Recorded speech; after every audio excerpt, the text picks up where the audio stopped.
আমরা দেখতে পাচ্ছি বৃন্দাবন কলেজের সামনে কোটা সংস্কার আন্দোলনের শিক্ষার্থীরা বিক্ষোভ প্রদর্শন করছে। সেই বিক্ষোভ মিছিলে এবং বিক্ষোভ প্রদর্শনে আমাদের আইনজীবী সমিতির সম্মানিত সদস্যবৃন্দ উপস্থিত হয়েছেন। আমি দেখতে পাচ্ছি আমার সামনে একজন আইনজীবী ভাই, আপনাদের প্রতিক্রিয়া আপনারা ব্যক্ত করুন। বিসমিল্লাহির রহমানির রহিম। আজকের এই কোটা বিরোধী আন্দোলনে শেখ হাসিনা যে এককভাবে তার নির্দেশে রাষ্ট্রীয় দায়পাল্লা বাহিনী দিয়ে এই নিরীহ ছাত্রদের উপর অমানসিক গুলি চালিয়ে যেভাবে হত্যা করেছে, আমরা প্রথমে এর নিন্দা জানাই এবং আজকের এই এক দফা দাবি শর্ত মানে শেখ হাসিনাকে অবিলম্বে পদত্যাগ করে প্রত্যেকটা খুনি ভাইয়ের পরিবারের কাছে গিয়ে ক্ষমা চাওয়া এবং তার পদত্যাগ করা আমরা একান্ত দাবি। এটা ছাত্র সমাজ শেখ হাসিনা এদেশে আমরা তোমাকে আর চাই না। আপনি একদিকে পুলিশ নিয়ে দিয়েছে ছাত্রদের বিরুদ্ধে, আরেকদিকে তাদেরকে ডাকছে সমঝোতার জন্য। কিসের সমঝোতা তার সাথে? এই যে আমার এক ভাই রংপুরের যে ভাই মারা গেল সাইদ আবু সাইদ, তার খুনের মামলায় 12 বছরের একটা ছেলেকে আসামি করা হয়েছে। পুরা দেশ দেখছে এই যে পুলিশ বাহিনী একদিকে ছাত্র জনতা, একদিকে পুলিশের গুলিতে আবু সাইদ মারা গেছে, অথচ নাটক সাজাইছে এই একটা 12 বছরের ছেলে দুরা রিমান্ডে দিছে, তার আবার রিমান্ডে বাতিল করছে। এখন আবার সেই পুলিশে আবার বহিষ্কার করছে। এক দেশে কোন আইন? এখন সারা বাংলাদেশ উনার কথাতেই যে রাজাকারের নাতিপুতির চাকরি দেশে হবে না, তার মানে এক দেশে একদিকে মুক্তিযুদ্ধ, আমরা যারা আছি সবাই রাজাকার। কোনো আওয়ামী লীগ নাই, কোনো বিএনপি নাই, কোনো জাতীয় পার্টি নাই, কোনো জামাত নাই, আমরা সবাই উনার কথা মতো রাজাকার। সেই হিসেবে আমরা যেহেতু সবাই রাজাকার, আমরা আর তোমাকে চাই না।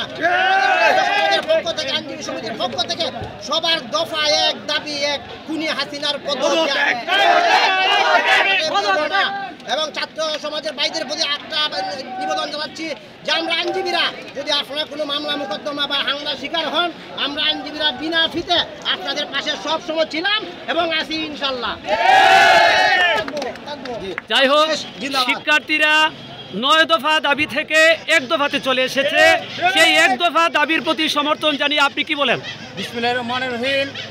আজকের এই ছাত্র জনতার এই অবৈধ শেখ হাসিনার পদত্যাগের দাবিতে সারা বাংলাদেশের ন্যায় হবিগঞ্জের বৃন্দাবন সরকারি কলেজে, যেখান থেকে আমি এই বিদ্যাপীঠ থেকে বড় হয়েছি, বিগত আন্দোলনের সাথে আজকের এই আন্দোলনের একাত্মতায় সারা বাংলাদেশের জনতা জেগে উঠেছে।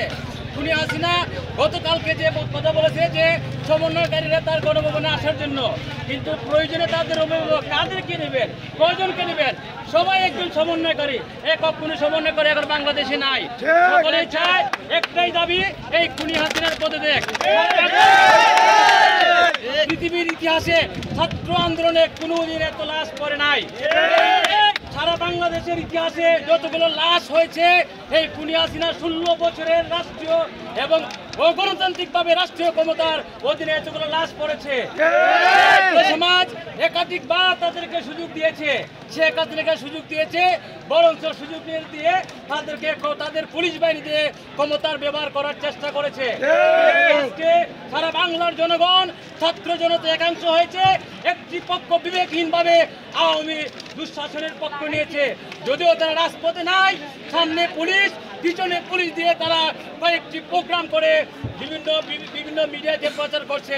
ছাত্র জনতা এগুলো ভয় পায় না। এগুলা লাশ পড়ার পরেও আজকে এই যে জনতা, হাজার হাজার জনতা এখানে ছাত্র জনতা সম্মিলিত হয়েছে, এতে ভয় দেখার আর কিছু নেই।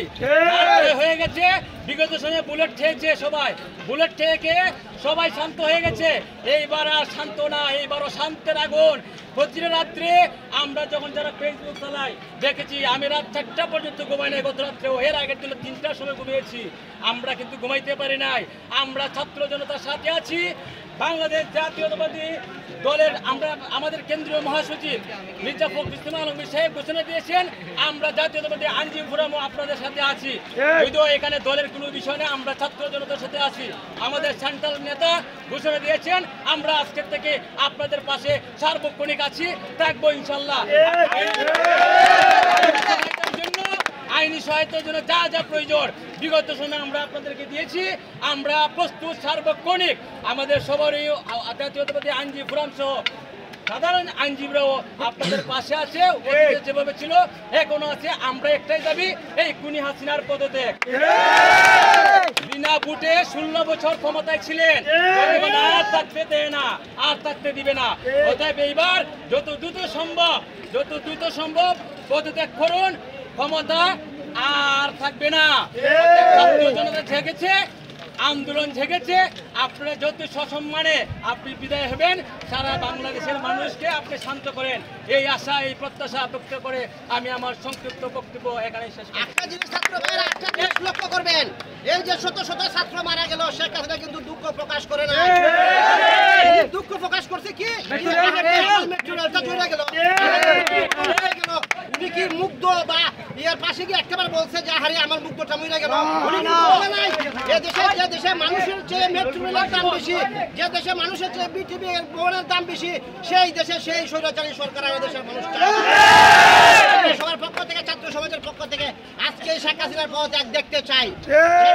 লজ্জাটাকে পদত্যাগ করে অবিলম্বে একটা কোয়ালিশন সরকার গঠন করে সংবিধান মোতাবেক এ দেশ থেকে আমাদেরকে মুক্ত দেবে ছাত্র সমাজের আন্দোলনকে সফল করে বলে আমি আমার বক্তব্য শেষ করছি। আসসালামু আলাইকুম।